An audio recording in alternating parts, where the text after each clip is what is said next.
Hey, Kelsie. Hey, Brooke. Want to tell everyone what's happening in today's episode? In today's episode, we are going to, it's Christmas and yay. Hanukkah. So we are going to talk about two women that everybody should know, Sarah and Mary.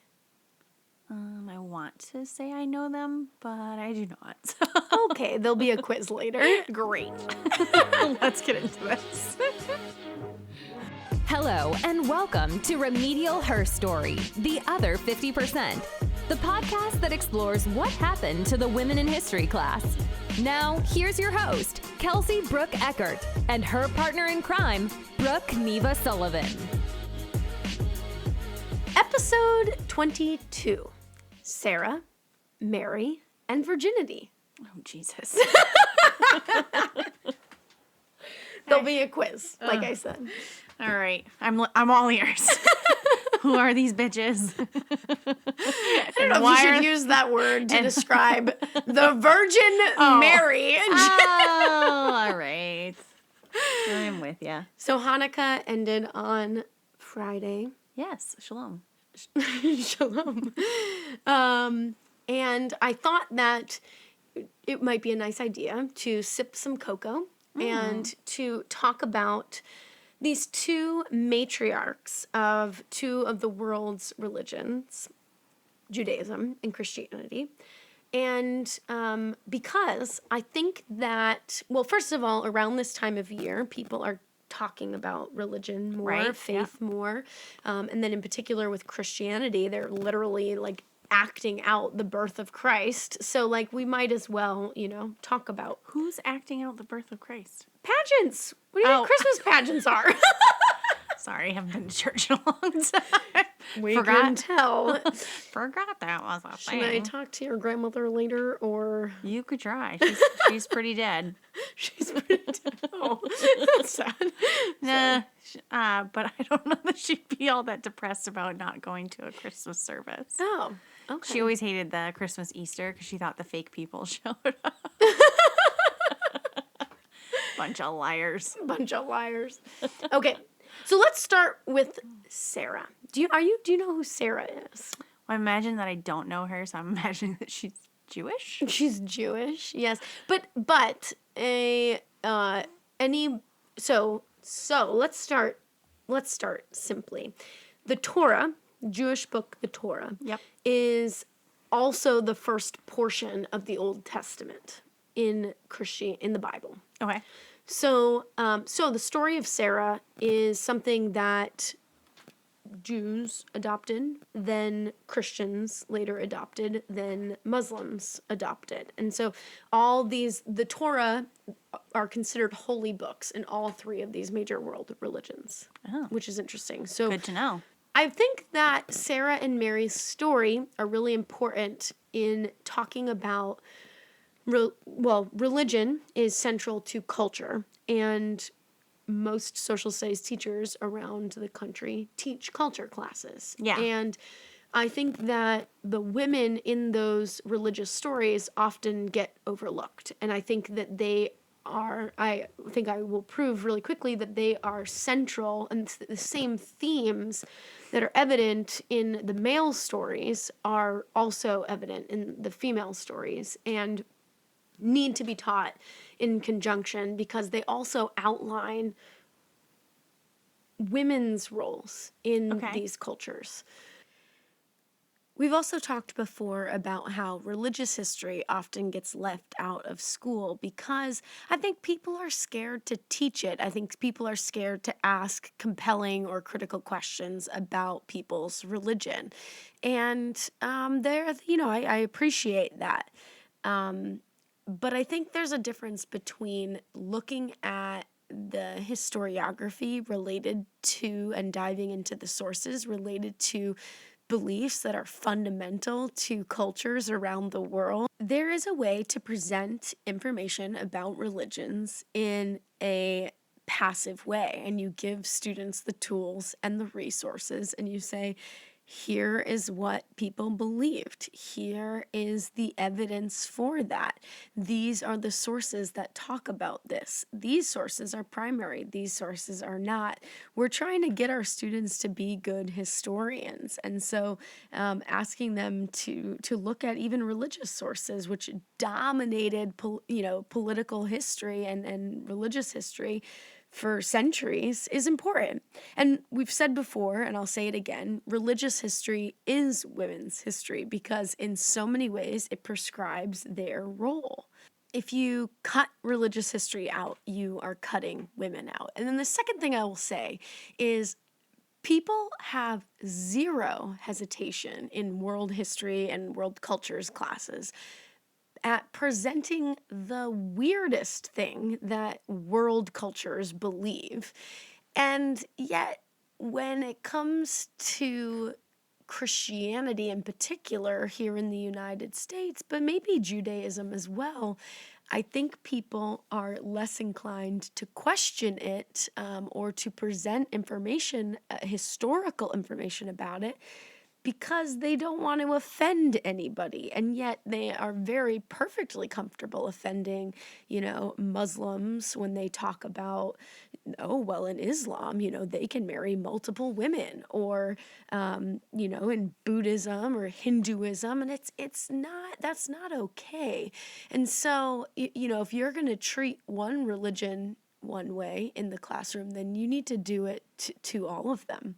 And so I do think that there is a place for, in all cases, presenting the information as it is. And I can't speak for everywhere in the country, but I know that in New England, there is a distinct need. I mean, there is an assumption that kids know Christianity, and they just don't. And so they don't pick up on biblical references that are embedded in literature. And I think we are doing them a disservice to not teach them these things. So Sarah, Abraham, or Abram, is born in Mesopotamia. You love that word. I do. Okay. Let's say it again. Mesopotamia. He is the founder of monotheism. So he is considered the world's first monotheist. And monotheism is? One religion. Mono. One God. One God. Sorry, one God. What did I say? One religion? I was like, wait, we have multiple religions. Yeah, this didn't work out. No, one God. One God. So belief in one God versus paganism. Okay. Well, so there's a couple of cultures that believe in multiple gods. Do they come after this? So pagans are worldwide. Okay. And then you're putting everyone in that bucket. Most religions at that time around the world think like Greek gods. That's what I'm thinking. Is like Greek gods, Roman gods. Yeah. But even like there are other religions in the East that are polytheistic, so they have many gods. And Abraham is considered the world's first monotheist. And so in a world history class, you will hear his name.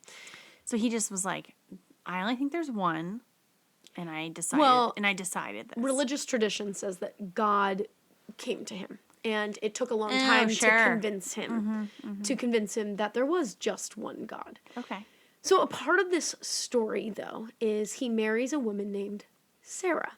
And keep in mind that there's sort of this theme that God is trying to get him to accept that there is one God. That I'm it. I'm it. And that's it. And you will worship me and me alone. Ages in the Bible are really interesting, and in the Torah are interesting because Abraham and Sarah lived to be very, very old. Like, too old. Like, what are we talking about? Like 150? So, in the story, Sarah is barren, and she doesn't have any children. Which, from what I've learned from you, means they live a little longer. That is accurate. That is accurate that they tend to live longer. Don't have babies, you live a little longer. Yes, in world history, that is true. And so, but she doesn't have children. And part of the story that's interesting is that because they don't have children, he has children with another woman, and that's like acceptable and okay. What? And I know. And she's I think a servant. And what? Sarah is 90 years old, and God gives her a child. At 90. Okay. So the ages are funky, and I'm not sure. So I'm allowing it. God tells Sarah that she's going to have a child, and she does. And so she has. Oh, she gives birth to a child at 90? At 90 years old. I thought you said God gave her a baby, like No. handed one over. No. She has to birth this baby And at she 90. survived? Yes. So at 90 years old. I don't even want to have a baby at 40. So I think this is real interesting, though, because if you use your clearly Christian background, Mary has this like miraculous birth, and Sarah also does. This is the first healing that's recorded in the Bible, in the Torah, and it's this like miraculous birth to a woman who has been barren her entire life, and all of a sudden has a child that God tells her is coming, and it is a son, which, you know, that's like important or whatever. And Oh, so, are they? yeah. Cool. And his name is Isaac. And then later stories go on to talk about how to prove his devotion to this one God. God has him take Isaac and so Abraham takes Isaac and prepares him to be sacrificed to God. And as he's about to, kill Isaac, he has him like strapped down to a rock. And as he's about to kill him, God says, just like, don't. If you believe in me, you will not kill your children. And I guess this was something that went on in world history where people would kill their children. But it was also, I want to make sure that you would be willing to do that for me, this one God. It's quite the level of devotion you're asking for. It's a lot of devotion. And keep in mind, this woman has been barren her entire life, has wanted children, and you're about to sacrifice her only child. well, you're also 100. Yeah. What is he, like, caning up to the podium? Like, I'm gonna kill you, Sonny. Yeah. It's like this poor infant. But it's interesting because, like, that's Old Testament. You are going to have a child when God wills you to have a child. You're not going to have a child before that. New Testament, not much changes there, except that she's young. Mary's a young woman. Yeah. And she is married to Joseph, and the angel comes to her and tells her that she's going to have a child, and she's like, what? Like, this is a very different, like, it's a completely different scenario. But before we get into Mary, I want to back up a little bit, because Sarah's story is really central to understanding Abraham, because she is along this journey with him. She is the second monotheist, if he's the first. Yep. And it is their, like, they create the lineage that is the Jewish people. And so in the Torah, it tells you, like, Isaac begot so-and-so, who begot so-and-so, who begot so-and-so, and it begot meaning, like, gave birth to and had these children. That's the word they use in at least the King James Version.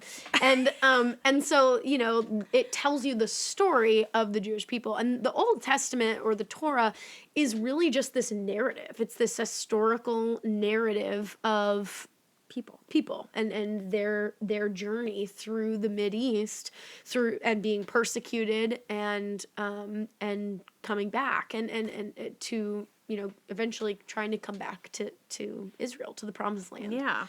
And I think that context, and even in a current events class, when you're talking about Israel, right, and trying to understand modern day Israel, explaining that this is land that was promised to Abraham and his descendants, and that includes Sarah, that includes their child, The begots, all the begots, right?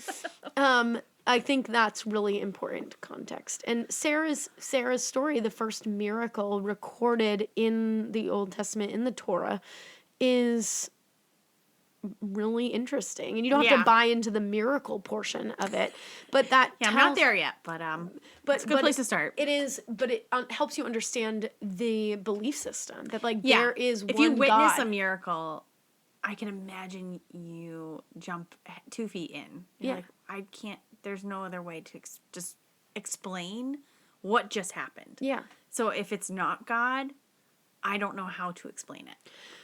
But I think even bigger, like, or even in a more like practical historical sense, if you believe that this is what belief in one God means. And that is what Abraham transforms in the world at that time.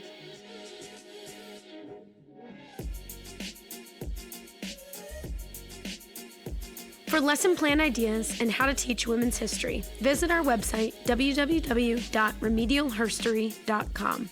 Follow us on Instagram and Facebook at Remedial Herstory. If you think what we're doing is needed, please consider joining our Patreon community. Patreon allows you to sponsor a podcast with a small donation. Patrons get access to bonus materials, extended episodes, insider information, and gear. Give at whatever level you can. Patrons who give at the $25 tier will receive a Remedial Herstory mug and a booklet of all the Remedial Herstory lesson plans and resources. This episode is sponsored by our patrons. Thank you to Kent and Jamie Heckel from Ohio, Sarah Reardon from New Hampshire, Leah Tanger from Connecticut, and Bridget Erlandson from Connecticut. You guys make this show possible.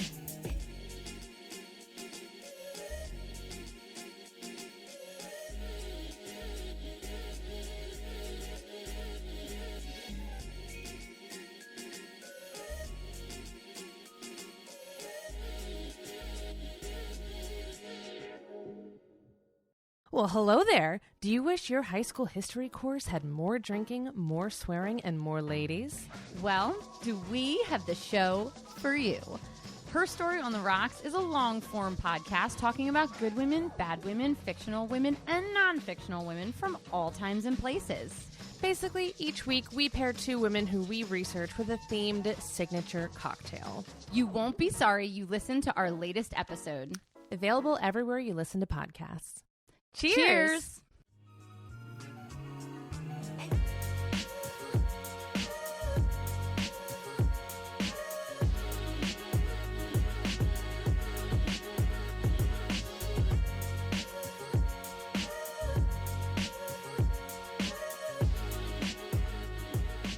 Let's back up and talk, first of all, about this idea of virgin births, because that in and of itself is fascinating. AKA ludicrous?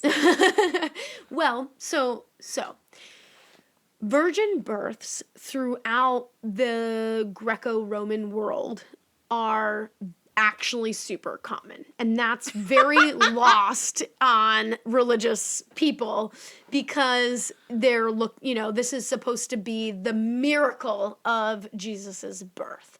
And the reality is that this is not the first person to be. What? Yeah. Did someone just like slip and fall on sperm? How are they? So Give me. Is there a river that someone's sitting in with lots of sperm in it? Like, how are these women who have never had sex having babies? So there's a couple different things here. First is. Brooke, get it together. No, it's not. This cannot be a thing. I don't even know where to start with you now that you're all over the place with your giggles. I'm just thinking of all the ways sperm can land where it needs to make this happen.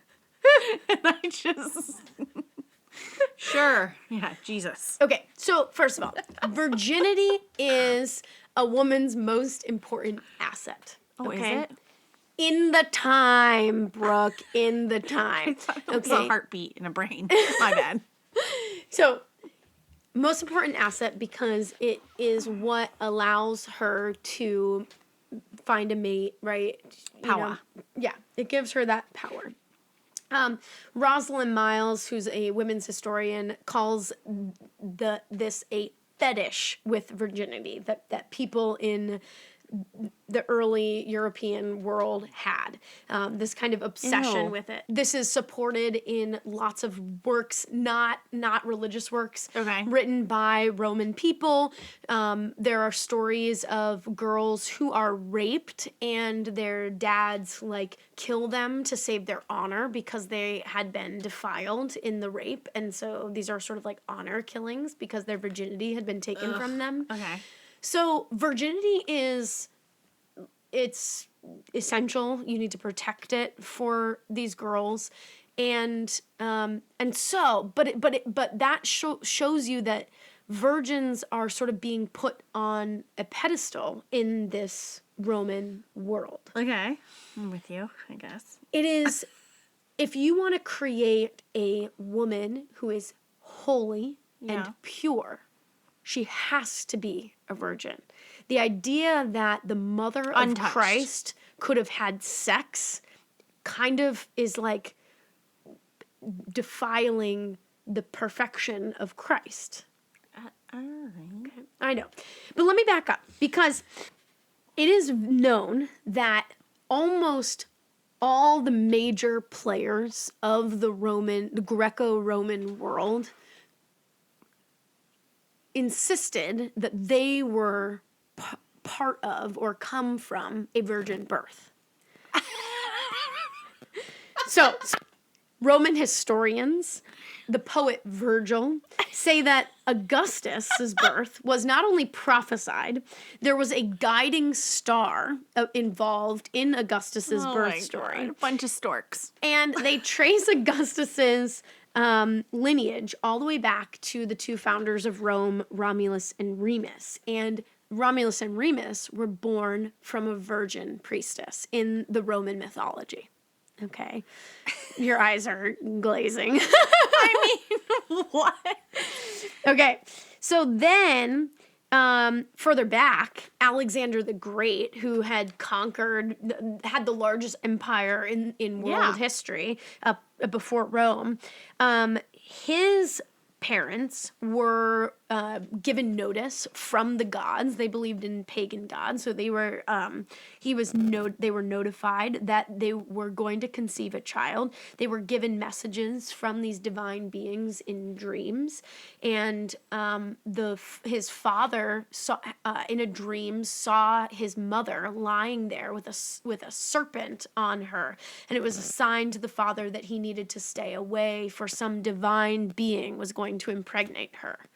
Then you also have to go back and remember that, like, in the Greco-Roman pagan traditions, it is very normal for a god like Zeus to come down and impregnate a mortal woman.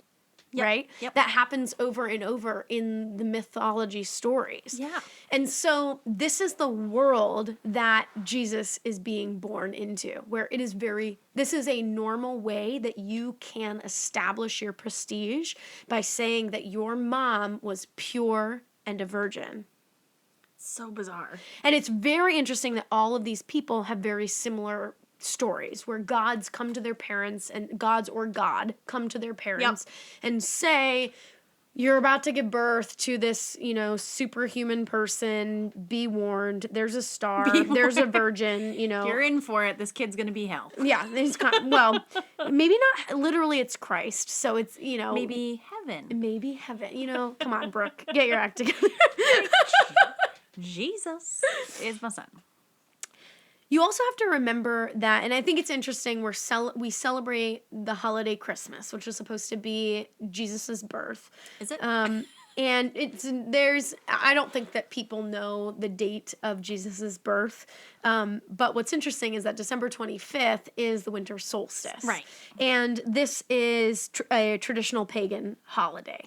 And in the early church in Rome, they're trying to convert pagans. And it's interesting because they're like, what if we put a holiday right on their big holiday? Yeah. And we'll get them to come over because we'll have a better party. Yeah, this is and Jesus' good food birthday. And yeah. And it's interesting because this pagan holiday, these are some of the things that they celebrated in Rome. They had gift giving. Oh, There was candle lighting. They would sing. They decorated their houses, and they had Christmas trees. Well, they didn't call them Christmas trees, but they put trees in their houses. So Christmas. So Christmas, yeah. AKA Christmas. Right. So it's What do they call interesting. it? Pigmas? I don't think that's what they called it. But it's interesting that so in this world that Jesus is about to be born into, God's impregnating mortal women, yep. normal. It's a normal thing. Everyone gets pregnant Those from a women being virgins, Normal. totally acceptable Bunch of reality. Also, like all the major men of this Never have period, sex with women. No, they do have sex with. They have lots of sex with women, but their mothers don't, and so they are descendant from these pure, perfect women, right? Sure. Remember the virginity fetish. Yeah. So, you've got Alexander the Great, you've got Caesar Augustus, and Caesar Augustus is emperor of Rome when Jesus is born. Okay, so that's interesting and that's important. That's the context in which he. Yeah. So now there's someone born of the same stature. Well, as no, the current- he is a poor. Like they are. His mother is a poor Jewish woman, who is trying to find a place to A manger? a manger to birth her child that she has been told With by 3 old God men? is going to be the savior, the Messiah, in the Jewish tradition. Okay. And so this is sort of an interesting point. So then there's a couple issues, because while there is probably this obsession with virginity, we know, because other books in the Bible tell us, that Jesus had siblings. So the idea that Mary was a virgin doesn't play fly. out. Doesn't Yeah. fly in the New Testament books written by the Gospels, right? So that doesn't actually play out. Okay, so the other issue here is that the earliest works related to Jesus's birth do not mention the virgin birth at all. And so you would think that, like, That's surprising. if this had happened, that would be the thing. Yeah. The main point. It's later works that are written down, Matthew and Luke, that actually talk about the virgin birth, and the other ones don't mention that at all. So that's kind of concerning. Matthew tries to show that the birth of Jesus basically meets the messianic prescription for the Son of God, for the Savior that's supposed to come. Okay. And in his attempt to do that, so in Jewish tradition, they believe that the Messiah will come and save the world, and that this Savior will be a descendant from David, who's a figure in the Old Testament. And so it's going to be in this Davidic line. And so Matthew basically goes through and traces Jesus's lineage back to David. But then he undermines that Messiah argument by saying that he's not actually the son of Joseph, he's the son of God. Right? And so it's sort of weird, like, why is he doing that? Yeah, why go do the research if you're going to disprove yourself? Right. So what this author thinks is that the author of Matthew may have wanted to show that Jesus' birth also fulfilled another Old Testament prophecy.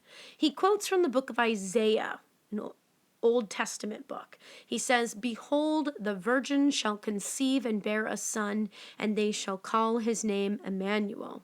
Matthew 2:23. The Isaiah text is apparently not discussing any prophecy for a future Messiah. He seems to be talking of the actual child born at the time. But that is beside the point. More important is the fact that the original Hebrew text does not actually say virgin, so Matthew inserts that. This author explains the word in Isaiah 7:14, translated as virgin, is Alma, which means young woman, irrespective of her sexual history. The Hebrew word for virgin is betula. And so young woman does not necessarily mean virgin, right? And so that's interesting. Like this really could just be like Jesus will be born to a young woman around this time. But we'll have some historical implications. Yeah. I feel like that would come back to bite you. Yep. Turns out it was wrong, guys. Rewrite them all. So it's John and Mark, the Gospels of John and Mark, that don't even mention the virgin birth at all. And this is, I think, problematic because they are some of the earliest Christians. And it's unlikely that Christians would have thought that Jesus's family was unique in any way because they talk in both of those about his brother, James the Just. And so these people know that he has siblings. And the fact that he has siblings sort of undermines this idea that Mary is perpetually a virgin, right? And that would be really surprising. Right. I think it's interesting that the holiday of Christmas is obviously celebrating the birth of Christ, but the story that you see reenacted in churches on Christmas Eve during these pageants is a birth story. Yeah, it's a place of origin, but it's also it's not the typical story of like mom's having a fourth baby. I guess we'll go to the hospital again. Right. Like if he really does have sisters and brothers, if he really does have all these things, and it just seems really inaccurate. Yeah. And maybe the 3 wise men were his half brothers. Okay, now you're just adding things. I mean, if we're just gonna make up our own stories, it sounds like we're just grasping at straws. Well, I do think that if you look at this from a historical sense, the fact that other leading men of the era have similar origin stories, it kind of does look like there's this trying to pin it all together. Oh, and I didn't even mention that, as they're trying to trace his lineage back to David, Matthew is trying to trace his lineage, and then Luke tries to trace the lineage as well, but he traces it in a different way. They give different names for Jesus's supposed grandfather, and the differences go all the way back to David. And so you've got 2 gospels trying to trace Jesus's lineage to David, and they're doing it in completely different ways, which kind of makes you question whether or not that lineage is historically accurate. Right? Yeah. So I think I imagine that there's a lot of historians that have studied the Bible for accuracy? Yeah. Is that a thing? Yes, because, the biggest issue is that, like, the Bible, there aren't a lot of other texts, other Roman texts that corroborate a lot of the stories. Now, there's not a lot of question that Jesus lived, per se, because his death is documented. And it sounds like there's enough witnesses that knew of him to document his stories in some way, shape, or form. Yep. Whether they're, accurate, we'll never know. They're not Jesus' account of the circumstances. Well, the miracles, I think, is the part where people question those things. But I think when we are talking about it in school, you don't have to accept any of those things as truth to say that that's what people believe. Right, exactly. And I think that that's fine and that's great. And you that should must be teach really challenging as a teacher because you don't know faith-based backgrounds of all of your students. No, you don't. No. Nor should you, I guess. But you're kind of questioning a lot of the documents that you come have into to question play in their documents. faith. But it doesn't. If you are a person of faith, you don't have to, just because I'm saying I think this text was mistranslated or... Doesn't mean you're saying the whole thing is mistranslated. Right, but also, people have, if you are a student of the Bible or of the Torah, then you should be reading these things and you should know that. And it doesn't mean that, But I think you do need to be aware that you have to pick the book of the Bible that you're pursuing, because they all tell different versions of this birth. Story. Yeah. So, and that's okay. You can choose the books that you prescribe to. Yeah, so tell me about when you bring this up in a classroom. Well, okay, so I think what's important about the birth of Christ is, first of all, the fact that Christians put it on the winter solstice shows how complex early Christianity was, because they are trying to pull in these pagans. But then I also think that whenever you're talking about religion, you should be doing it in the context of culture, and what culture does that create. And Rosalind Miles, who wrote The Women's History of the World, spends a little bit of time on page 98 talking about the virginity fetish that is like everywhere in the Roman Empire at this time.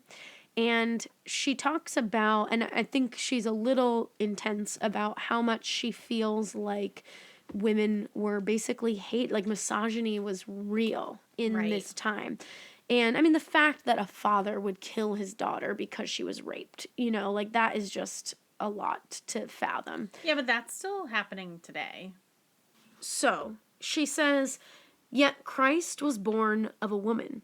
The solution to this embarrassment was found only after a protracted doctrinal councils, when the gruesome hilarity of debating how the divine seed could penetrate the virgin's hymen, or how Christ could have emerged from her uterus without rupturing the said hymen, which was the definition of virginity, right? Not having this thing punctured, with this sacred infant feet appears to have gone unnoticed. But one thing was clear.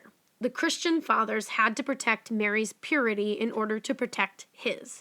The Blessed Virgin Mary, it was decreed, remained a virgin not only before the birth of Christ, but afterwards as well. She was unravaged by the bloody mess and pain of childbirth. She was hermetically sealed off from any contact with her filthy and disgusting innards. Nor was this merely a Christian perversion, the compulsive drive of the patriarch not simply to occupy and possess a pure, unspotted vagina, but also to emerge from one may be demonstrated from the fact that in addition to Jesus, Buddha, Plato, and many other people claimed to be virgin born. And I think that that's just so fascinating. And it goes to show like how deep this sort of fear of female sexuality really was in this time. So children born of C-sections, technically. Clean and pure. But I do think that there is something worth looking into with students about the implications for womankind about Mary's virginity. Because what the church has essentially done by putting Mary on this pedestal, right? They've said she has had a baby. The baby is not her husband's child, but rather the child of God. And before and after this birth, she stays a virgin. That is not something that women, especially deeply religious women who would know Mary's story and be inspired by Mary's story, they could never attain that. And so what is that taught? What has the church said about womanhood by making this story of the Virgin Mary? As always, I would flip it back to your students. I would ask them to investigate the sources. Look at Matthew, Mark, Luke, and John. Look at, what scholars say about Mary's virginity, and look at the historical record and the context that all of these other people claim to have virgin births. And if let the students decide what is persuasive there. And then And then ask the more important question, because, you can believe something because this is a miracle, in a biblical sense, this is a miracle. So fine, believe that there is a miracle here, that she has performed, that God has enabled her to perform this task that he has set in front of her. And then ask yourself, why is that important? Well, it's important for a number of reasons, because all of those things that they have connected Jesus to, the star, the virginity, all of that is helping to establish the legitimacy of Jesus as king, right? As the son of David. And then the other thing is, it is performing yet another miracle related to birth. And remember that it is the Sarah who God bestows the first miracle on. And it's also a miracle of birth. But in a lot of ways, this Mary story tries to one-up that Sarah story, because Sarah still gives birth to her own child. God just enables her to do that, right? It's her child with Abraham. Mary, she's not giving birth to her own child. She's giving birth to God's child. And this is a totally different story. So why is that important? And have your students ask that. Why does that matter? Why does it need to be this bigger, better story? Now, there were certainly contemporaries and hostile Jewish and pagan people that were trying to resist, the growing Christian population, who, of course, rumored that Jesus was conceived out of wedlock and that his father was a panthera or a Roman soldier. And this sometimes appears among feminist interpretations of the Gospels, but leading scholars think that that's probably not accurate. So I think it's interesting that you see this virgin birth narrative throughout world history. And I do think that for our students, who many of them celebrate Christmas, I think that or at least know of the story of Christmas, to hear that miracle being repeated throughout world history is just, I think, an interesting and important thing for our kids to understand. It's the first time I'm hearing of it, and it's just interesting how you know that now, but also the lens in which you view documents that you've known your entire life. Yeah. I'm Brooke Sullivan. I'm Kelsie Eckert. Thanks, Kelsie. Thanks so much for listening to Remedial Herstory, the other 50%. Please subscribe, rate, and review wherever you listen to your podcasts to bring more voices to the conversation. We really appreciate that effort. Until next time.